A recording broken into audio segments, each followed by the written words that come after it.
All right, let's take a look at the latest printing of the Untold Legend of the Batman, a 1983 part miniseries that had undergone a lot of iterations. I'll get into that.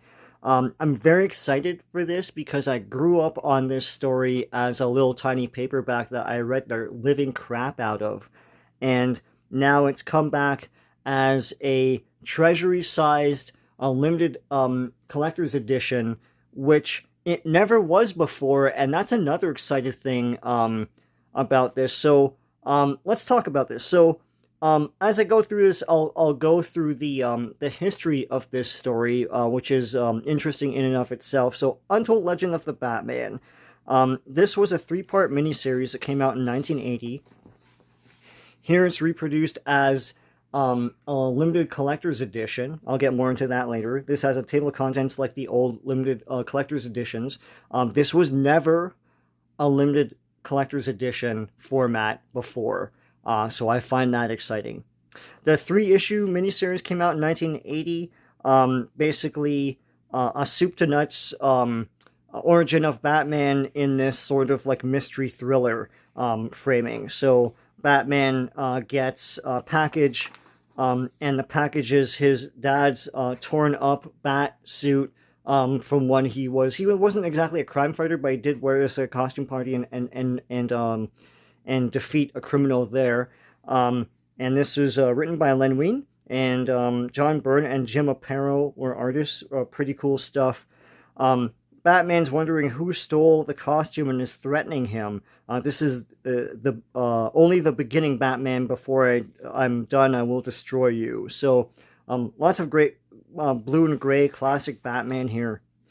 The three-issue miniseries came and went in 1980, and then when the Batman 89 movie came out, they reissued that same three-issue miniseries. This time, each comic came polybagged with a little audio cassette of that comic. You can find that on YouTube, those recordings.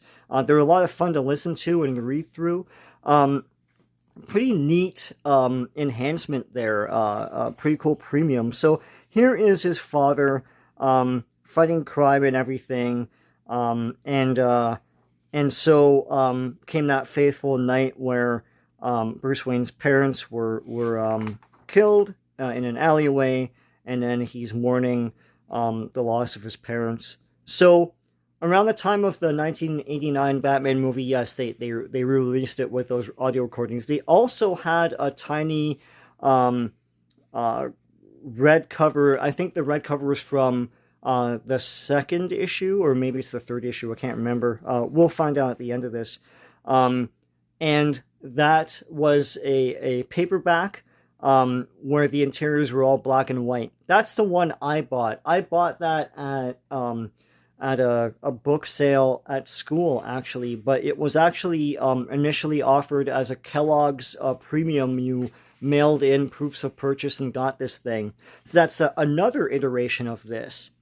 Now they've printed the entire thing in this nice, big, glossy, limited collector's edition. This was never part of the limited collector's edition's treasury-sized comics before, and they've recreated it in that format here, and also done all the things you do with a limited collector's edition treasury-sized DC comic, like this table of contents and everything. So cool. Anyways, Bruce Wayne basically becomes Robin before he becomes Batman. This was the origin just before Crisis, I think. And to me, this was always the origin because I read this so much. And he learns from different professors, different things. And then he sees a bat and he's like, this will strike fear in the hearts of criminals, Batman. And so he fights all these different villains. Now, just to give you a sense of perspective here, here's a regular size comic, and here's the Treasury edition. So it's a bigger format, bigger than a magazine, hard to store, but hey, pretty cool stuff. And I love how the art just pops off these pages. These pages are not, I don't know if they're Baxter, but they're not glossy pages. Pretty neat. So anyways, Batman confronted Joe Chill, and shows his face and everything. When everyone finds out that he created Batman, basically all the criminals shoot him, and so he dies. But Joe Chill was acting off of someone else's orders, and here's that someone else. Batman brings him to justice. And so he's trying to figure out, like, who could it be that is threatening him this way, that destroyed his father's costume and all that stuff. So he's flashing back and all that stuff. So Batman goes to this guy in his father's costume. He realizes what that means and rushes out into an oncoming car and dies. So there you go. So this is the end of the first issue. What a great splash page. With that classic logo. This is the one where Batman is, the text is outside of the logo, and there's the one where it's like contoured to the logo. That's pretty cool. So yes, still written by Len Wein. Artist is just Jim Aparo this time. Colorist is Glennis Wein. Edited by Paul Levitz. So Batman is trying to figure out who is threatening him. He overdoes it with slapping this guy around, and then Robin stops him. And so Robin recounts how he became Robin, right? So it's the whole, the Flying Graysons and all that stuff. Batman offers to help him find his parents' murderers. The classic Batmobile with the head on the front there. And then giving him the Robin costume that Batman had once wore before he became Batman. All the parties and everything. Fighting crime, all that stuff. And here's the classic Batcave with that dinosaur and all that stuff.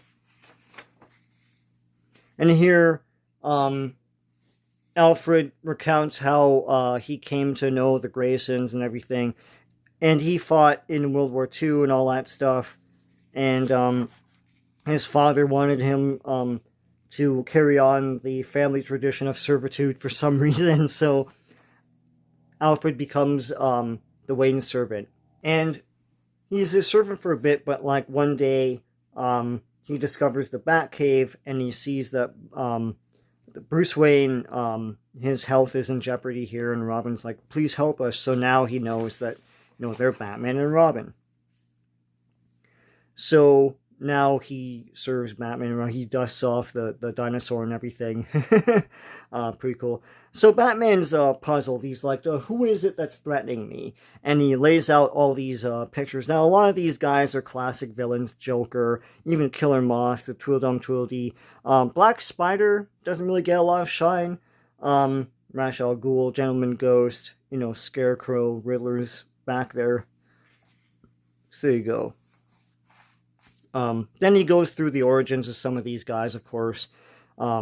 Joker, Red Hood, Two-Face, the whole like acid splash on the face, and then he's Two-Face. All these guys, man. Nice classic Batmobile. This is more what the Super Friends Batmobile was modeled after. I have the Superpowers toy of that. Anyways, the Batmobile is about to blow up, and Robin shoos them out of the way, and boom, it blows up. And it's like, one by one, I'll destroy the things that make you what you are, and then I'll destroy you. So this is cool. This is a nice little ad for DC Comics at the time. You'll put your stamp of approval on DC's added attractions. So, like, guys that aren't really... Well, I mean, Batman and Robin are around. But this is, I think, perhaps when they were expanding the page counts of these comics. So they added in, backup stories and stuff. Got Adam Strange, Airwave. So Airwave and Adam are appearing in Action Comics. Batman and Robin appearing in Batman, of course. Aquaman appearing in Adventure, Huntress appearing in Wonder Woman, Firestorm appearing in Flash, Hourman, Sargon the Sorcerer, and Kongorilla and other heroes are appearing in DC Comics Presents. Nemesis, a new hero, appearing in The Brave and the Bold. Wonder Twins and Jack-O-Lantern and Seraph are all appearing in the Super Friends comic of the time. Scalp Hunter is appearing in Jonah Hex. Would not be done today, but hey. World of Krypton and other surprises appearing in Superman. Crypto the Super Dog and Super Baby appearing in Superboy. OMAC, One Man Army Corps, is appearing in Warlord, and Enemy Ace with a cool stylized helmet here is appearing in Unknown Soldier. Pretty cool stuff. Untold Legend of the Batman. The Man Behind the Mask. So, and I like this, with gratitude to those who came before us. So Batman is crazed. He's like, who do I go to? Meanwhile, let's recount the origin of the guy who repairs the Batmobile and other cool vehicles. This dude, he's going to repair the Batmobile. Meanwhile, Batman is like combing the streets to find who this person is that's threatening him. He's more and more rude to all of his contacts. He's like, thanks for nothing, or whatever. He goes to Jim Gordon here, and Jim Gordon, Commissioner Gordon, recounts how he came to know the Batman. There's always criminals with a note pinned to them with a bat symbol on them, and he finally got to know Batman and everything. You're under arrest, like, because he's a vigilante, but they become friends. Look at this, like, he puts down the gun and then they smile, and Batman smiles and shakes his hand. Pretty cool stuff. Then he knows that Barbara Gordon is Batgirl. He recounts the whole origin of Batgirl and everything. Robin chats with Commissioner Gordon. Do you think there's something wrong with Batman and all that stuff? Here's Lucius Fox talking about briefly about how he came to know Bruce Wayne and everything. So the conclusion of this story, I'll give it away. If you don't want spoilers, then you can click away right now, or go to about 10 minutes to the end of this. Like 2 minutes to the end of this video or something like that. But spoilers. And this is always weird to me, but whatever. The villain of this story is Bruce Wayne. Bruce Wayne is the one that's unknowingly writing notes to himself and vandalizing his own Batcave, and threatening him himself and everything. And he has to come to grips with himself and his guilt of not doing enough, and not honoring his parents enough and all that stuff. That's what it is. Weird, I know. It's psychological, I guess, but like, Batman has issues, and he confronts his father. Is it real? His father is in his father's bat suit, and so they fight. But it turns out to be Robin in the bat suit to snap him out of it, and he gets snapped out of it magically, because that's how therapy works. And so Batman is Batman again, looking over Gotham City. What a weird end, but I still enjoyed this as a big soup to nuts a primer on Batman. It's pretty cool stuff.